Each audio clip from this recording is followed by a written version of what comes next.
দাড়ি টুপির প্রতি পুলিশের এত ক্ষোভ কেন? যে পুলিশরা এটা অ্যাটাকটা করেছে তাদের আইনের আওতায় আনা উচিত। শুধু পোশাক পাল্টালে তো সংস্কার হয় না। আমি সবাইকে প্রোটেকশন বা সেভ করার চেষ্টা করেছি, কারণ আমি যেহেতু ইলেকশনের ক্যান্ডিডেট হিসাবে এখানে আছি এবং সেখানে আমার দায়িত্বের জায়গা হলো ওনাদের সাথে সংহতি জানানো। ইনকিলাব মঞ্চ তাদের পেজে জানিয়েছে, সবাইকে আহ্বান জানিয়েছে অংশগ্রহণের জন্য। আমি অংশগ্রহণ করেছি এবং সেখানে আমি যতটুকু পেরেছি সবাইকে প্রোটেক্ট করার চেষ্টা করেছি, সাথে থাকার চেষ্টা করেছি।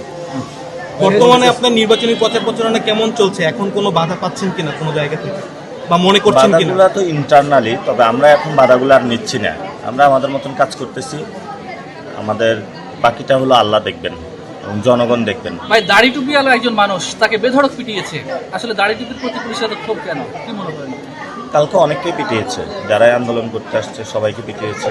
এটা খুবই খারাপ হয়েছে, ঠিক হয় নাই। এবং যে পুলিশরা এটা অ্যাটাকটা করেছে তাদের আইনের আওতায় আনা উচিত। এবং একজন পুলিশ বলেছে হাতির লাশ নিয়ে যায়, কি বলবেন? ঠিক বলে নাই। পুলিশের মধ্যে তো পুলিশটা এখনো ফুল রিফর্ম হয় নাই। পুলিশ যদি সংস্কার হতো তাহলে এই কাজটা, শুধু পোশাক পাল্টালে তো সংস্কার হয় না। এই নির্বাচনী এলাকায় যারা আপনি এখানে নির্বাচন করছেন, এখানের মানুষ আপনার প্রতি আশ্বাস এবং আস্থা পূরণ করতেছে যেন ওসমান হাদির বিচারটা আপনিই শেষ ভরসা। আপনার কিছুক্ষণ আগেই কথা বললেন একজন পথচারীর সাথে। কি বলতে চান আসলে দেশে এই ইন্টারিম গভর্নমেন্ট তারা কি বিচার করবে কিনা, পরবর্তী সরকারের প্রতি আস্থা কেন রাখছে না?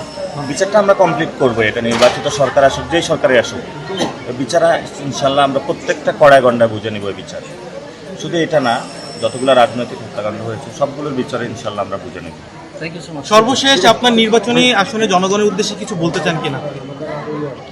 আমরা এখানে স্বাস্থ্য, চিকিৎসা, নিরাপদ একটি ঢাকা আর্ট করতে চাই, মাদক মুক্ত করতে চাই, আমরা দুর্নীতিমুক্ত একটি সমাজ প্রতিষ্ঠা করতে চাই, ওসমান হাদি ভাইয়ের বিচার করতে চাই এবং আপনাদের যতগুলো সমস্যা আছে আমরা এক এক করে সমাধান করতে চাই। একটি সুন্দর ঢাকা আর্ট করতে চাই, যে ঢাকাটাতে আপনার সন্তান, বাচ্চা, ফ্যামিলি সবাই নিয়ে আমরা সুন্দরভাবে বসবাস করতে পারবো, ভালো চিকিৎসা পাবো, ভালো শিক্ষা ব্যবস্থা পাবো, নিরাপদে সবাই বসবাস করবে।